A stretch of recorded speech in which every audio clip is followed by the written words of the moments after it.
What's up, guys? You're listening to Microdose number 1 of the Modern Day Hippie podcast. And today I'm going to be answering a question almost as old as time itself.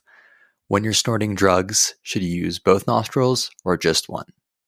This podcast is for educational and entertainment purposes only. Our goal is to educate and inform others about the realities of substance use in an engaging and entertaining format. We share these experiences so you can experience them without trying them yourself. By listening to this podcast, you agree not to attempt to recreate anything found in this episode or in any of our other content. We are not confessing to any acts stated in this podcast. The content in this episode should not be treated as factual or real in any way. Magic mushrooms might be able to cure addiction. For people suffering with severe PTSD, the benefit of talk therapy could be greatly improved with an unlikely drug, MDMA, popularly known as ecstasy. Could a drug stop suicidal thoughts in hours? Well, there is a drug. It's called ketamine. It's an anesthetic, also used illicitly as a club drug, and it's now being used by some doctors who have patients in a serious suicidal state. You're listening to Modern Day Hippie, the podcast about doing drugs in a responsible, fun, and safe way to improve your life. We're your hosts, Yuki and Reggie, and we hope you enjoy the show. So first off, a little bit of a history lesson. Snorting substances dates back to the 1400s, originally with snuff tobacco. So that was tobacco that was crushed up in a powder form. The reason why snorting kind of came to be a method to ingest tobacco and other drugs was because it leads the user to feel the drug a lot more quickly, because the drug gets absorbed very quickly through the bloodstream via the soft tissue in your nasal cavity. And that's, compared to ingesting a drug where it takes a while for it to get into your stomach and to actually enter your bloodstream through the lining of your stomach. By snorting it and really getting a drug in the soft tissue of your nasal cavity, that's a very thin layer between the drug and where your blood runs through. And so that's why sometimes when you snort things, you can feel them as soon as 2 to 3 minutes after you take the drugs. Now, to answer the golden question, should you be snorting drugs through a single nostril or should you try to use both evenly? The answer is that you should be alternating the nostrils as much as possible so as to prevent damage to one side. This honestly makes a lot of sense because if you're just using one nostril, you're going to be causing a ton of damage to that one. It's going to be very uneven. And there are just general issues that can happen if you use one nostril, and that can cause damage to your nose as a whole, especially if you're doing a lot of things like cocaine, where that can really eat through the septum, which is the layer between your two nostrils. And so this way, by alternating between your nostrils, you're going to be reducing the overall damage to each one and to your nose as a whole. Now, here are a few other tips that I found in my research when I was looking into this question that I think were very helpful and prudent when it comes to any snorting-based drug. Number one is to always use your own device. Reason being is because when you share devices, it's possible that there's just trace amounts of blood on the device that you're using, after somebody else. So think about it this way, right? If you're snorting drugs a lot, it will kind of break down that soft tissue in the back of your nasal cavity.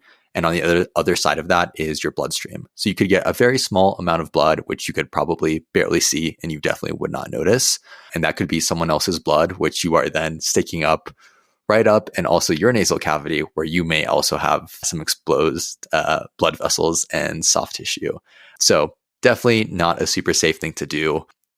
The other thing that came up was also just realizing that the most common instruments used to snort drugs are like some of the dirtiest things out there. So literally dollar bills, like money, is just known to be the most germ-ridden, dirty thing like in the world. And then also using things like keys, which, you carry around in your pocket, they're going in locks, they're going all over the place.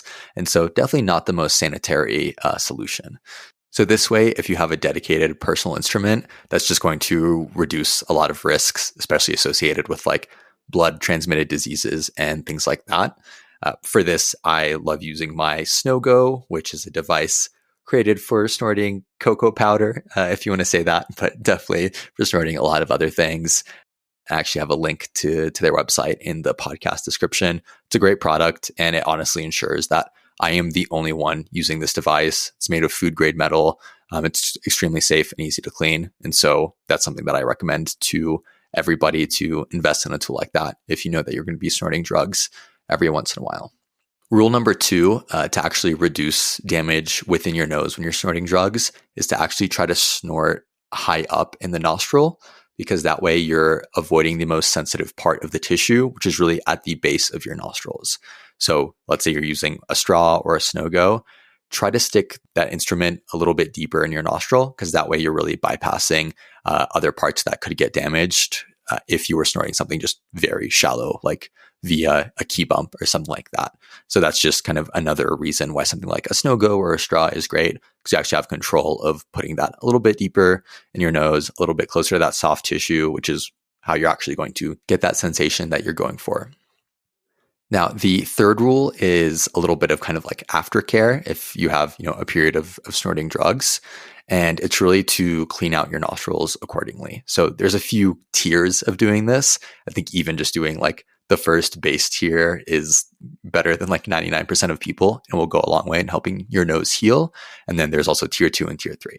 So tier 1 is simply to clean out your nostril with a damp tissue or a damp earbud. That's as simple as just kind of sticking that in your nose, kind of re-moisturizing the area and giving it a chance to start healing when you're going to bed or when you stop snorting the drugs. Tier 2 of cleaning out your nose is using a saline rinse. So what this does is it does an even better job of clearing out kind of the remnants of the drug that you snorted in your nose, making sure that that's out of the system and that your skin can really start healing as soon as possible. Tier 3, which is even the next step above that and kind of the best thing you can do for your nostril if you want to, is once you clean out your nostril, also take a little bit of vitamin E oil and put that inside of your nose to really give your tissue the best chance possible of healing quickly and getting back to a base state. I mean, the thing is, when you're snorting drugs, it's almost like putting the equivalent of like sandpaper inside of your nose.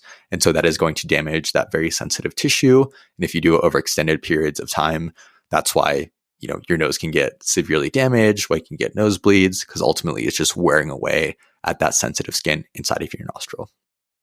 Speaking of nosebleeds, that brings us to the fourth and final principle when it comes to snorting drugs. It's that if your nose starts bleeding, you just need to stop immediately.